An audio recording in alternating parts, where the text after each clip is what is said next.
What if I told you that everything you've been taught about aliens, reality, and your own place in the universe was deliberately distorted? That the real story isn't just about UFO sightings or abduction cases, but a far deeper orchestrated cover-up that hides the true nature of human consciousness and the interdimensional war being fought over it. In this video, I'm going to reveal secrets from Alien Agenda by Jim Marrs that you were never meant to hear, because once you do, you'll never look at the universe or yourself the same way again. Let's begin, shall we? Let me preface by saying I don't have direct experience with aliens, UFOs, or the officials I am going to talk about in this video.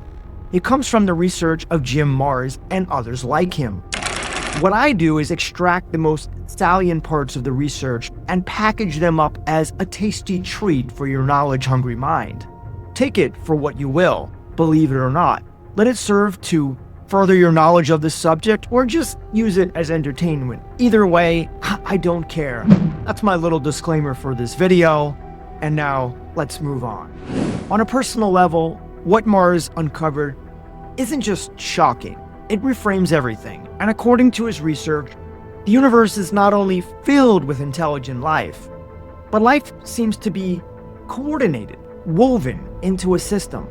Marrs calls it a conspiracy for life, not in the negative sense, but in the literal one. The universe appears structured to promote and sustain consciousness in all forms. And Earth? Well, we're right in the middle of a much larger conflict. So, let's start here. Earth is not isolated. It's not even particularly unique in its ability to support life. But it is special in terms of what's happening here, spiritually and energetically.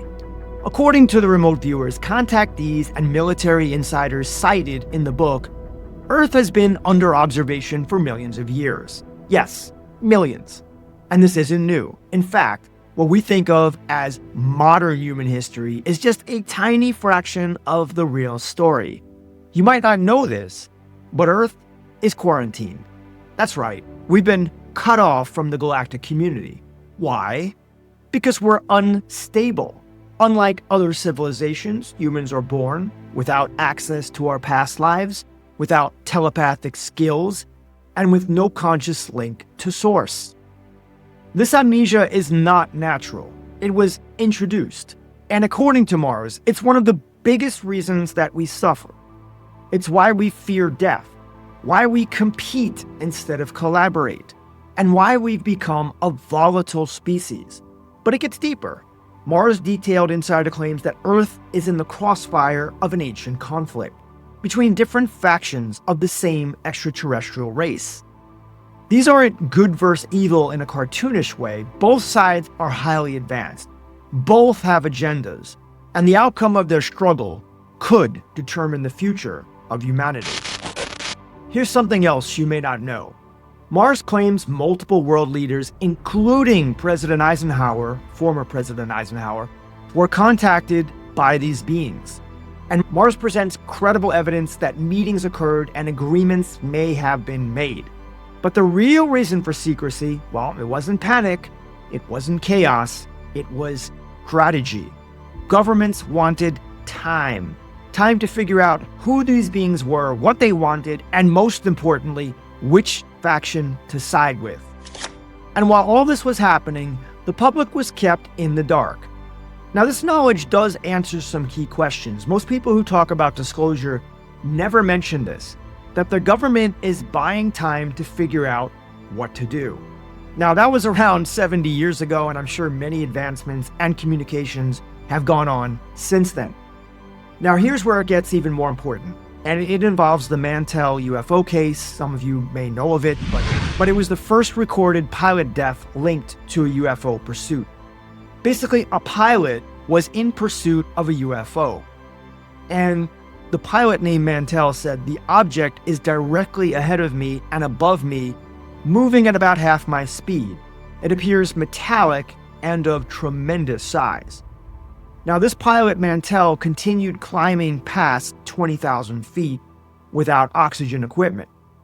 His wingmen all turned back, but Mantel kept up his pursuit. Moments later, Mantel blacked out due to hypoxia, which is a lack of oxygen. His plane spiraled down and crashed, and unfortunately, he did not survive. Now, there was another man named Richard T. Miller who was involved with the Mantel UFO case. And he said he was able to communicate telepathically with these beings. And they told him something astonishing.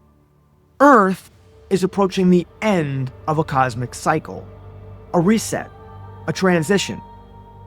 And they are not here, these aliens are not here to conquer, but to assist. And their main objective is to raise awareness, to identify those humans who are waking up. Their ships, according to Miller, are equipped with instruments that can detect individuals with telepathic potential. No, this isn't science fiction. It's remote sensing on a level that we cannot even begin to understand. And some of these ETs don't have religion in the way we think of it, or in the way we have it. They don't worship gods, but they do acknowledge a force, a kind of universal consciousness. One remote viewer encountered a being who said, "What you call God, it's not personal. It's more like a field, a frequency." The being also explained that each sentient creature is like a sensory node of the Creator. Now, we are the eyes, ears, and experiences of something larger. And this is something that I've believed for a very long time. Tom Campbell says we're a chip off the old block, meaning we are a part of the larger consciousness system, or God, depending on how you view it. And so God, or this LCS, experiences the simulation through each one of us. It kind of reminds me of a computer program that scrapes the internet to extract data from billions of different sources.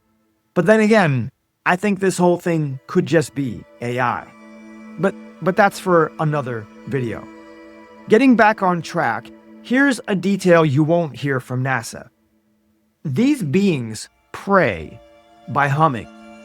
Not words, not chants, but pure vibration. Because sound, frequency, and consciousness are all connected.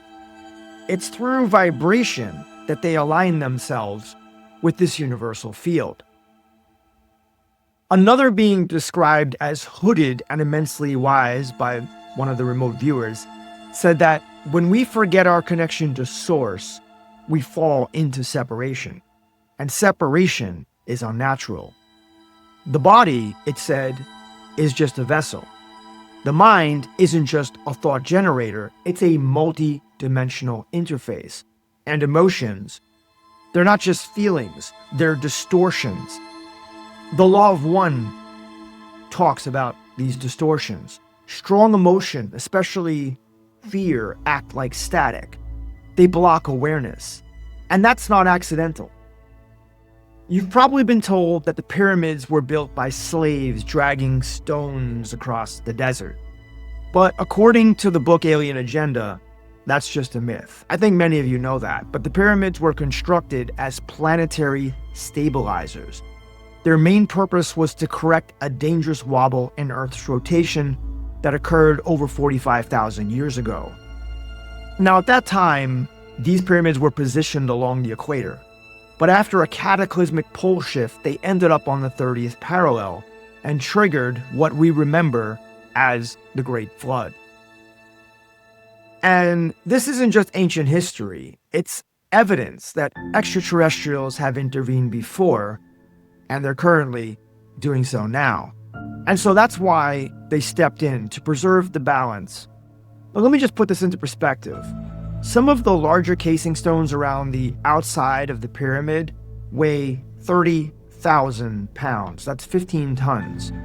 And in the King's Chamber, some of the granite blocks are estimated to weigh up to 80 tons, which is 160,000 pounds. Now, how were ancient people equipped merely with rope and sledges able to lift and manipulate such weight? Well, the short answer is they didn't. So what exactly is powering the technology of these alien beings? And the answer is simple. Their energy runs on zero-point energy. That means tapping into the energy field that exists even in a vacuum And according to physicists like John Wheeler, there's enough energy in a single light bulb-sized vacuum to boil the Earth's oceans. The aliens don't just understand this, they use it. That's why they don't need fuel. It's why their ships make right-angle turns at like Mach 10. It's because they've mastered the field. But the most important thing Mars reveals, and this is critical, is that ETs are not the main characters here. We are. They can't evolve our consciousness for us. Now, they can guide us, they can warn us, and they can influence us. Whoever thought they were the first influencers? Just a little open reality humor there. But the real work is ours to do, and time is running out. According to Mars, many of these beings see Earth as a spiritual battleground, a soul farm, a learning lab. And they're watching to see which way we go. Will we wake up, remember who we are, and align with the higher path? Or will we collapse into chaos and lose all this opportunity? There's also a deep metaphysical layer to all of this. Mars references other sources like Jane Roberts and her channeling of Seth, who said we forget our spiritual nature so we can fully experience life. He compared it to a rich man pretending to be poor. And the experience only has value if the illusion is real. But at some point, we are meant to remember, to pull back the curtain. And many other New Age pundits say the same exact thing. Some of you wonder why our memories are erased, and I've explained that in many other videos. The book Messages from Michael also plays into this. It describes a pan-dimensional universe where souls cycle through bodies to gain experience. Michael's analogy is the Atlantic Ocean as a whole. Now imagine filling 10 test tubes with water and then sealing them so they are airtight and watertight, and then imagine dropping them one by one into the ocean. Yes, they are still part of the whole, but unless some outside force liberates them, they're still separate from source and trapped in an effective prison. And this is how it is for us. The human body is very limited in what it can do. The soul in its true spiritual state has no limitations or handicaps. So we can very much say that the human body is like a sealed container in an ocean of consciousness. You're still part of the whole, but you don't know it until you break the seal. Remote viewers have seen what lies beyond, which is other worlds, other realms, places so beautiful, so expansive, that language fails. One remote viewer said, "Our world is just one page in an endless encyclopedia." And that's not metaphor, that's reality. To me, that's either the power of a God so ineffable we'll never come close to understanding even a fraction of its essence, or an AI so advanced it may as well be that God itself. So why am I telling you all this? Because this information has been hidden, suppressed, and mocked. According to all the research I've done, the universe is actually teeming with life. Remote viewing has pierced the veil, and governments have had contact. And we, as individuals, are not just observers, we are participants in something much larger than we've been told. You know, the secrets are out there. What you do with them, well, that's up to you.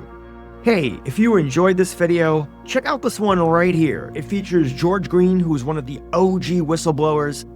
I removed this video, I took it down from the site because it was so controversial, but I just reposted it back on my channel. I don't know how long I'll keep it up, so don't miss it.